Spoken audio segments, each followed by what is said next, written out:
अमरूद वाली दादी, दिल छू लेने वाली कहानी। गांव का नाम था सोनपुर। छोटा सा, शांत सा ऐसा गांव जहां सुबह मुर्गे की बांग से शुरू होती थी और रात जुगनुओं की टिमटिमाहट में खत्म होती थी। गांव के एक कोने में कच्ची मिट्टी का एक छोटा सा घर था। घर के आगे एक पुराना अमरूद का पेड़ खड़ा था, मोटा, हरा भरा और हमेशा मुस्कुराता हुआ। उसी घर में रहती थी अमरूद वाली दादी। कोई उनका असली नाम नहीं जानता था, सब उन्हें इसी नाम से जानते थे। हर सुबह सूरज निकलने से पहले ही दादी उठ जाती, अपने आंगन में झाड़ू लगाती, फिर अमरूद के पेड़ के पास जाकर हल्के से कहती, चल भाई, आज भी बच्चों के लिए मीठे फल देना। पेड़ की पत्तियां सरसराकर मानो जवाब देती। दादी बड़े प्यार से पके हुए अमरूद तोड़ती, कुछ टोकरी में रखती, कुछ चिड़ियों के लिए नीचे छोड़ देती। फिर वो अपनी पुरानी साड़ी का पल्लू ठीक करती और गांव की पगडंडी पर निकल पड़ती।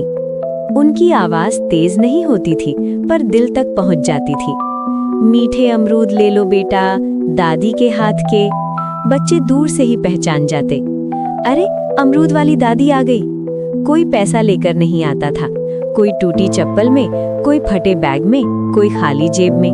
दादी कभी नहीं पूछती पैसे हैं या नहीं, बस मुस्कुराकर कहती, पहले अमरूद खा ले, पैसे बाद में देखेंगे। अक्सर बाद में कभी आता ही नहीं। उसी गांव में रहती थी एक छोटी बच्ची, गुड़िया। उसकी माँ बहुत बीमार रहती थी और पिता शहर में मजदूरी करते थे। गुड़िया रोज स्कूल से लौटते समय दादी के पास बैठ जाती। दादी उसे सबसे बड़ा अमरूद देती। गुड़िया पूछती, दादी आप रोज मुझे सबसे बड़ा अमरूद क्यों देती हो?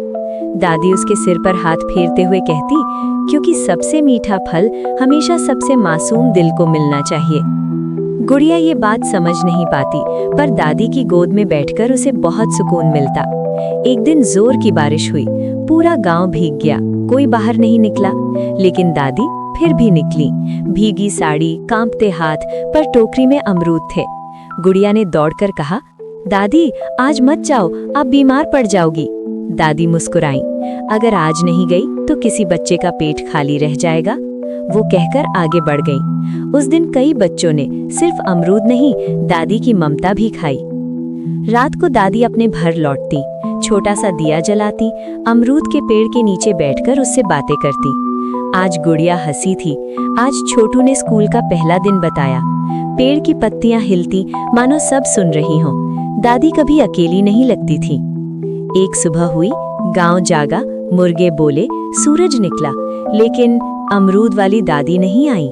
बच्चे रास्ते में खड़े रहे। स्कूल देर हो गया, पर सब इंतजार करते रहे।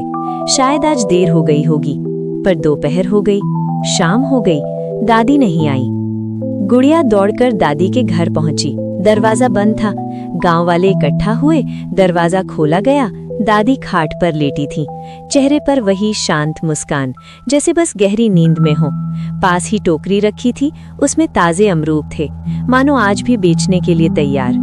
पूरा गांव रोया। बच्चे पहली बार समझे कि दादी सिर्फ अमरूद नहीं बेचती थी, वो भूख, अकेलापन और उदासी सब दूर करती थी। उस दिन किसी घर में चूल्हा नहीं जला। दादी के जाने के बाद अमरूद का पेड़ और हरा हो गया। उस पर पहले से ज्यादा फल आने लगे, इतने कि पूरा गांव खा सके। गुड़िया रोज पेड़ के नीचे बैठती और कहती, दादी आज भी अमरूद मीठे हैं। हवा चलती, पत्तियां हिलती, जैसे दादी कह रही हो, मैं यही हूँ बेटा। कुछ समय बाद गांव वालों ने तय किया, अभी अमरूद बेचे नहीं जाएंगे, हर भूखे को मुफ्त मिलेंगे, बिल्कुल दादी की तरह। गुड़िया बड़ी हुई, वो स्कूल में पढ़ाने लगी और हर दिन बच्चों से कहती कि अगर कभी जिंदगी में बहुत कुछ बनो तो अमरूद वाली दादी बन जाना, जो देने से अमीर होती है। एक दिन शाम का समय, हल्की सुनहरी रोशनी, अमरूद का पेड़ हवा में झूम रहा है, पेड़ के नीचे कुछ बच्चे बैठे हंस रहे हैं और दूर से ऐसा लगता है जैसे सफेद साड़ी में कोई दादी मुस्कुरा रही हो, टोकरी हाथ में लिए। कहानी खत्म नहीं होती, क्योंकि दादी जैसे लोग कभी मरते नहीं, वो यादों में अमर बन जाते हैं। वीडियो अच्छी लगे तो वीडियो को लाइक, शेयर और चैनल को सब्सक्राइब जरूर करें। धन्यवाद।